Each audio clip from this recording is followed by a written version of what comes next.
నిజానికి వీళ్ళు అడుగుతున్నది ఏంది, ప్రభుత్వం చెప్పింది ఏంది, వీళ్ళు అడుగుతుంది ఏంది. ప్రభుత్వము 2 లక్షల ఉద్యోగాలు ఇస్తాను. 2 లక్షల ఉద్యోగాల్లో ఇప్పటి వరకు కేవలం 6,063 ఉద్యోగాలు ఇచ్చి మాత్రమే చేతులు దక్కుతుంది. మిగతావన్నీ కూడా గత సంవత్సరం మా ప్రభుత్వం ఇచ్చిన ఉద్యోగాలు తప్ప వేరే ఉద్యోగాలు కాదు. ఇంకా రెండవది వీళ్ళు ఏం అడుగుతున్నారు, పోస్టుల సంఖ్య పెంచమంటున్నారు. Group 2, group 3. నిజానికి ప్రభుత్వం దగ్గర స్పష్టమైన లెక్కలు ఉన్నాయి. ఆ లెక్కలతోని పోస్టులు ఇంక్రీజ్ చేయవచ్చు. ఇవాళ ప్రభుత్వం ఏం చెప్తుంది, పాలనాపరమైన ఇబ్బందులు ఉన్నాయి, ఇన్ఫర్మేషన్ రావాలంటే టైం పడుతుంది, న్యాయపరమైన సమస్యలు వస్తుంటే ఎవరి చెవిలో పూలు పెడుతున్నారండి రేవంత్ రెడ్డి గారు, మీ అధికారులు, మీరు అందరు కూడా ఎవరి చెవిలో పూలు పెడుతున్నారు. మర్రి చెన్నారెడ్డి హ్యూమన్ రిసోర్స్ డెవలప్మెంట్లో గత 3 సంవత్సరాలుగా సీరియస్ ఎక్సర్సైజ్ జరిగి రాష్ట్రంలో ఎన్ని వేకెన్సీలు ఉన్నాయన్నది చాలా క్లియర్గా బయటకు వచ్చింది. ఆనాడు నేను ప్రభుత్వంలో ఉన్నప్పుడు ఇదే మర్రి చెన్నారెడ్డి హ్యూమన్ రిసోర్స్ డెవలప్మెంట్లో జరిగిన సిరీస్ ఆఫ్ మీటింగ్స్లో నేను కూడా పాల్గొన్నా. మీ జనరల్ అడ్మినిస్ట్రేషన్ డిపార్ట్మెంట్ దగ్గర పక్కా లెక్కలు ఉన్నాయి, ఆ లెక్కలు తీసి చూపించండి నిరుద్యోగ బిడ్డలకు. మీరు 2 నిమిషాలు చీఫ్ సెక్రటరీ గారికి, జిఏడి ప్రిన్సిపల్ సెక్రటరీకి ఇద్దరు పిలిపించి మీరు ఏం చేస్తారో తెలియదు, నాకు ఈ పోస్టులు పెంచాలంటే తప్పకుండా పెంచుతారు. ఉన్నాయాడ పోస్టులు మీరు కావాలని కుట్రపూరితంగా ఆపుతున్నారు. ఇది చాలా క్లియర్గా గ్రూప్ 2, గ్రూప్ 3 పోస్టులు పెంచాలి. అదేవిధంగా డిఎస్సి మీరు ఆ రోజు రేవంత్ రెడ్డి గారు గత టీఆర్ఎస్ ప్రభుత్వం 5,000 పోస్టులు వేస్తే మీరే అన్నారు ఇది మెగా డిఎస్సి కాదు దగా డిఎస్సి అన్నారు. మరి మీరేం చేసిండ్రు, ఆ 5,000కి ఇంకో 5,000 కలిపి 11,000, 12,000 పోస్టులు ఇచ్చి ఇదే మెగా డిఎస్సి అన్నారు. యాక్చువల్గా ఆ రోజు ఏమనుకున్నారు, 20,000 పోస్టులు. మీరు సోమాజిగూడ ప్రెస్ క్లబ్లో అక్టోబర్ 3వ తారీఖు నాడు ప్రెస్ కాన్ఫరెన్స్ పెట్టినప్పుడు అక్కడ నేను కూడా ఉన్నా, దానికి నేను కూడా సాక్షిని. ఆ రోజు నేను కూడా నిరుద్యోగ జేఏసీ మీటింగ్లో పాల్గొన్నా. ఆ రోజు అక్కడున్న మిత్రులు ఇక్కడ కూడా ఉన్నారు. ఇప్పుడు ఆ రోజు మీరేమన్నారు, 20,000 పోస్టులు వేస్తామన్నారు, గ్రూప్ 2 పోస్టులు పెంచుతామన్నారు.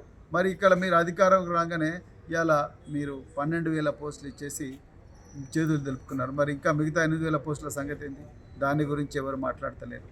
టెట్ ఇంకా నార్మలైజ్ కాలే, దాని గురించి ఎవరు మాట్లాడతలేరు. డిఎస్సి పోస్టులే కాదు, డిఎస్సి పోస్ట్పోన్ చేయమని అడుగుతున్నారు, దాని గురించి ఎవరు మాట్లాడతలేరు.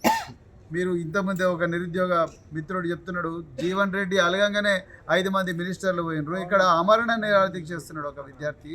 ఆయన ఇంటి ఆస్తుల కోసం చేస్తలేడు, మీ అధికార పీఠం గుంజుకుంటామని చేస్తలేడు. ఆయన మాకు పోస్టులు పెంచండి బాబు అని అడుగుతున్నాడు. దానికి కూడా మీరెవరు స్పందిస్తలేరు. మరి మీరు దేనికి స్పందిస్తారు, ఎప్పుడు స్పందిస్తారు? దీని మీద ఎక్కడ కూడా సమాచారం లేదు.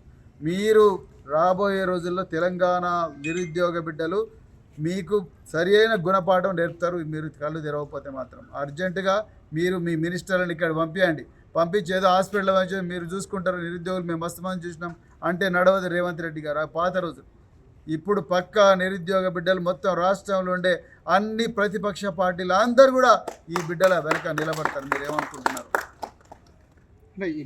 మీరు నిరుద్యోగులు అంటే గౌరవించండి, ఎందుకంటే వాళ్ళు ఆ రోజు ఉద్యమించకపోతే మీరు లేరియాల అధికార పీఠంలో.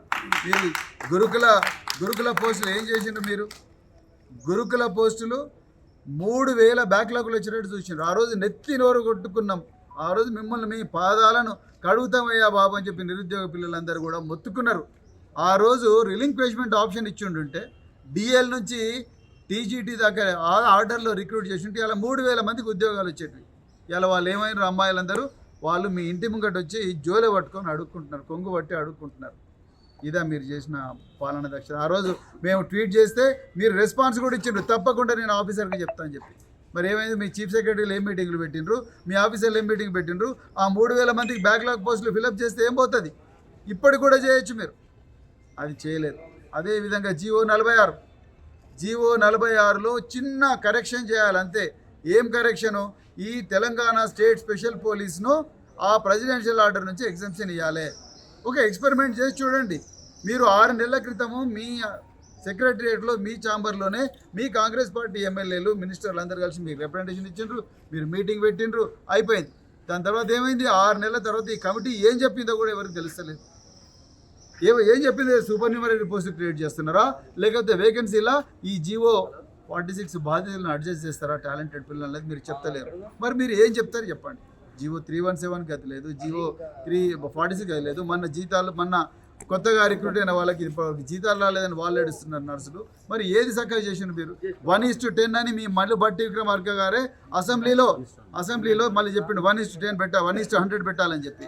మరి 1:100ను 1:100 ఎందుకు మరి ఇప్పుడు మర్చిపోతున్నారు మీరు? 1:15 ఎందుకు కూర్చున్నారు? 1:100 ఆంధ్రప్రదేశ్ చేసింది కదా. ఇంకొకటి మరి పోస్టులు పెంచితే ఇప్పుడు పోస్టులు ఎట్లా పెంచుతాం, మళ్ళీ తర్వాత పెంచుతామంటారు. మరి ఆంధ్రప్రదేశ్లో ఎట్లా పెంచిండ్రు?